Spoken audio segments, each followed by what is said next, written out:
Good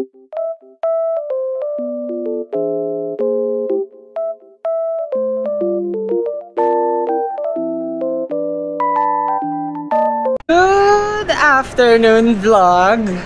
I am currently here sa may Uptown Mall kasi bago ako mag-work mamaya for overnight, inaya ko muna si El na pumunta muna kami dito sa Uptown para makapag-ikot-ikot, and ayun yung kanilang Christmas tree pala, what I mean. Kasi 2 days yung off ni El, so nanghinayang naman ako sa oras tsaka sa time na magkasama kami. So syempre bibihira lang naman siya mag-day off sa isang linggo. So ayun, inaya ko na siya para makapag-Starbucks, and then syempre para makakollect din ng stars. Ano pa ba? Sobrang kong happy. Ayokong sabihing happy, pero thank God na ayun, yung bagyo, hindi kami masyadong apektuhan. Hindi siya nakakaglad, pero ayun, gusto ko lang i-share na we are safe, okay yung family namin, okay sa bahay, hindi bumaha, walang nangyari whatsoever. Naalala ko rin pala guys na meron palang Dunkin Donuts dito sa may, I think, yeah, ito na yung pinakamataas na level dito sa Uptown Mall, at puntahan natin yun. Umaaraw na may pabugso-bugso na ambon yung sistema dito sa Manila, pero okay na rin yan kaysa naman kahapon kasi sobrang gloomy, like ang lakas ng hangin, although malakas pa rin naman yung hangin ngayon, pero as compared kahapon, hindi na siya ganun kalakas. At dito ata kami, yeah, ito lang ata yung Starbucks dito sa may Uptown Mall sa pinakataas. Ayun, ang ganda. Meron sana kaming restaurant na kakainan kanina, pero buti na lang tinawagan ko. So, ang sabi is wala. Yung promotion nila na yon, valid lang siya for November 1 and November 2. Pero ngayon, alam nyo na kung saan ako pupunta. Let's go to Dunkin Donuts.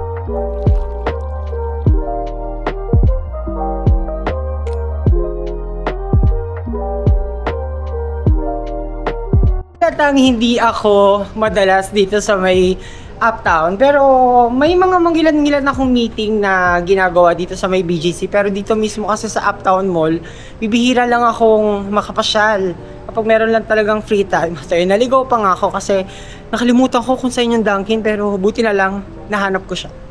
Sa dami-dami ng donuts na available dito guys, alam niya na, ito lagi kong ino-order. Butter Munchkins. Although si Isha, ang favorite is tong choco. Pero ako, ito talaga. Done! I got it na yung aking dalawang Munchkins na butternut. And check natin, ano pa meron dito? Wala. Ano lang siya. Pero meron kasing view. Yan, pinuntahan ko lang. Pero ito yung Dunkin Donuts. And merong Pan de Manila. Actually, merienda area to. At ang ganda. Let's appreciate the view. Ayan. Mamaya lalabas na naman sa vlog. Puro montage. Ang hirap. Ako lang mag-isa yung may hawak. Pero ayan, let's eat. Alam ko ilang beses ko nang nasi-share sa inyo na lagi akong sa vlog hindi mawawala na hindi ako kakain ng yan siya. Kasi sobrang yan sarap. Hindi ko alam. Ito yung kinikrave ko lagi sa mga donuts pero pagkasama ko naman sila pa, umu-order naman sila ng ibang mga flavors ng donut, pero ako sobrang enough na sa akin to. Solve na ako dito.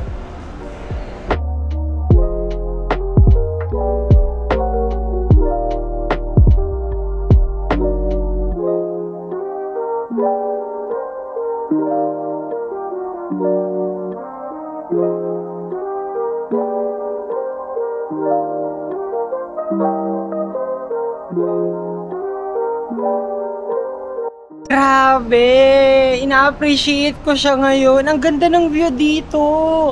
Ilang floor ba to? 1, 2, 3. Nasa 3rd floor ako. Tapos yung pinakataas is, ano dun yung Starbucks. ina-appreciate ko yung view. Kung makikita nyo naman sa montage, nag-action mode ako para mas wide yung... Wait lang, nasamid tuloy ako. Nag-action mode ako para mas wide yung aking scenario. Basta yun, yung view, pahirap ako pa, may scenery pa. Pero ayan, sobrang ganda. And yung fountain, tuwing gabi nila, binubuksan yan. Ito oh. Yan siya. At ang daming restaurants na open dito sa may Uptown. At ito yung isa sa famous na yung stairs, paakyat. Yan siya. Yan. Susubukan nga natin. Pero may mga tao kasi. Pero ito yung paakyat na sa going sa Starbucks. Ilang hindi gamitin tong staircase na to kasi ayan, ito yung lagi ko nakikita sa mga posts marami silang, mahilig silang kaka-picture dito, pero mamaya baka magpa-picture din ako kay Elle, hindi mo sure. So umakyat ako para pumasok na muna or umupo na muna sa Starbucks. Hindi ko na i-meet sa Elle sa baba kasi alam mo, napapagod na rin minsan na tuhod ko kakalakad eh. Siya na lang ang paakyatin ko dito sa pinakataas.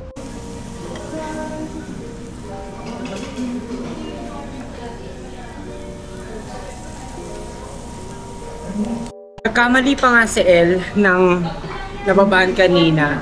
Although, chinat ko naman siya, nasabi ko nasa Uptown Mall ako. Pero, dito siya sa may Power Mac. Dito lang, malapit lang naman din. Pero from Uptown, nag-book ako going here sa may, ano na, pinaalam ko saan to, pero yan.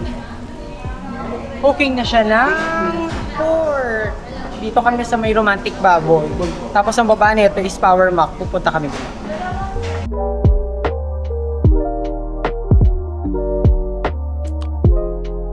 So far, ang nagustuhan ko is yung kanilang, ang lapit, yung kanilang herb sangyupsal. Ayan siya. So, nag-order pa ako ng isa. Then yung aming 4 na rice to, 2 na lang yung natira dito na bowl. Pero yan, ito na yung aking last rice. Then si Elle, kumukuha dun sa kanilang refill station. May nakaharang kasi. Done na for work. And dito lang din to around BGC. At meron akong malaking problema kasi tawag dito, yung aking credit card ay nawawala. Hindi ko alam for some reason kung bakit, kung ano nangyari. Hindi ko alam. Ewan ko, para akong wala sa sarili. At ayun, I am here sa isa sa mga hotels dito sa may BGC. At pumunta lang ako sa kanilang pool area kasi gusto ko makita. Ang aga natapos ng aking meeting for today. Akala ko magkakaroon ng overnight. Pero ang nangyari, wala. Maagang natapos, maagang na-dismiss. Although, nakapag-kwentuhan naman and marami ring nagawa. So, ayan. Namumblema talaga ako. Para akong tuliro na hindi ko ba mawari kung ano ba ang mararamdaman ko. Hindi ko alam kung nasaan. Kasi kanina, nung nagpunta ako sa bank, ang alam ko na ibigay sa akin. Pero, tomorrow, babalik ako dun sa bank para itanong kung nasa kanila ba. Kasi after namin ni Elle kanina, umuwi pa ako sa bahay para hanapin yung card dun sa isa kong jacket kasi nagpalit ako ng jacket. Yun, hinahanap ko, wala. Pero, naku, sana naman. Pero yung card, na ano ko na siya, na lock. Pero kasi ilang oras na din yun nakakalipas since na, kung siguro kanina pantanghali nawawala yun, baka meron na nakagamit. Naku, sana huwag naman. Ayan, sobrang bilis ko lang dun sa kanilang pool area. Kasi, wala ako sa sarili ngayon. Ewan ko ba. Niisip ko yung card ko. Sisi pa naman yun. Kung hindi ko siya nalock, ang dali niya lang itap. Tapos pag tinap yun, magpo-pursue yung transaction. Pero anyway, tingnan natin kung ano yung ano dito sa kanilang lobby. Dito pala to, by the way guys, sa Grand Hyatt. Dito yung meeting place namin. Pero ayan, pasukin natin to. Ano to? Ayan, ay, meron silang mga ano. Ito mga sets. Yan siya. For gifts, and then, what's this? Hindi ko alam ko. Hindi ko mabasa, pero ito, biscuits. Yan siya. Tapos may mga Hennessy din sila here. And then, what's this? Ah, shortbread. Yan siya. May pa pala silang packages dito. Tulad nito, guys. 22,500 pesos para sa ganitong set. Not bad. Ayan, ang dami ng kasama. Meron ng kasamang cookies. And then ito, muffins. Yeah, brownies. Tapos itong chocolate 3 cake, 1,400. Yan siya. 1,400. Tapos yung mga what do you call this? Ano ba to? Hindi ko mabasa kung ano to, pero yan siya. Muffins. Muffins ba? I'm not sure. Tapos ayan. Pero ito, ang price is ano ba yun? Ah, no. Ito. Ito yun. 500 grams. 2,800. And then, some of their... What's this? Hindi ko rin alam. Hindi ko rin mabasa. Tapos, ayun. Oh, dito yung kanila. Hindi ko alam kung ano to eh. Puros hindi ko alam kasi hindi talaga ako familiar, guys. Ayan, tapos sa mga wine. Pero yung mga nakikita nyo na to, yan. It's all edible. Yan siya. While I am preparing my move it, going home, ayun, kailangan ko na makauwi kasi ang lakas na ng hangin. Medyo may ambon, ng kaunti lang naman. Konting ambon lang. Para settle din ako sa bahay. Tapos hindi ko alam kung meron pa akong last work for tonight. Eh, hindi pa kita ko sa inyo guys yung Christmas tree here na sobrang napakaganda at napakataas. Ayan. Okay na, finding na ako ng aking driver. Ayan, ito yung Christmas tree na masasabi ko, ang simple lang din. Yan siya. Yan. Sobrang ganda. And then, meron lang chair dito.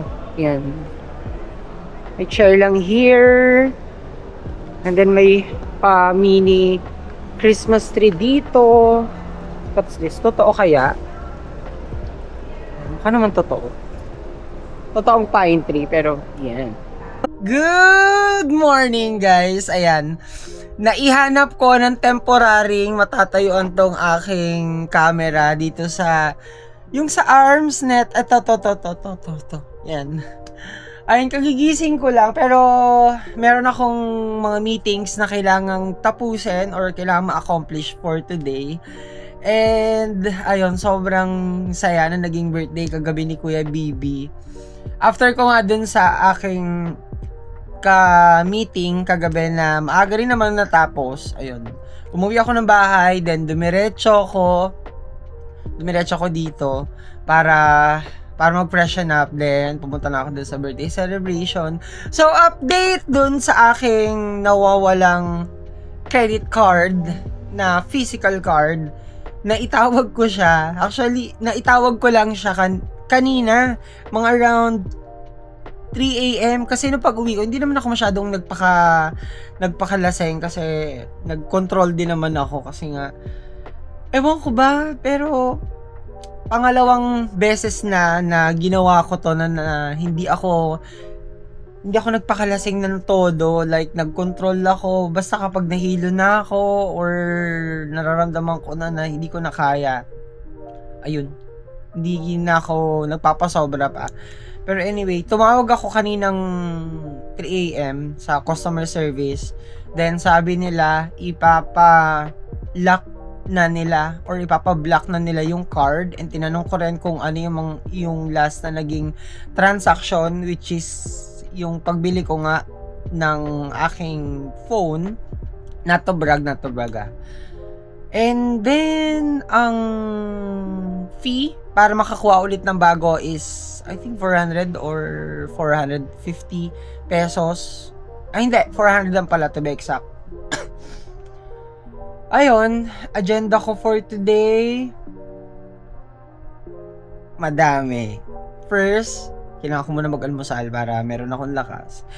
And the reason why kung bakit ko in-start in-start ko tong video or kung bakit ako nag-vlog is i-update lang nga kasi kagabi kung mapapansin nyo talagang wala ako sa wisyo. Nga pala, kaya nila blinak na kasi if ever man na merong nakakuha para daw maprotektahan yung mga numbers na nasa card, then ayun, antay lang ako ng 3 to 4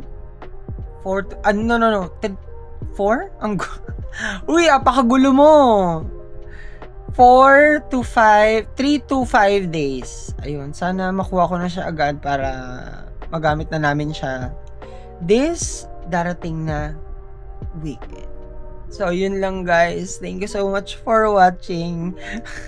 Ang bilis ng vlog. Karugtong kasi to. Thank you so much guys for watching. Don't forget to subscribe to my YouTube channel, Lance Ivan Vlog. And please, like and share this video if natuwa ka.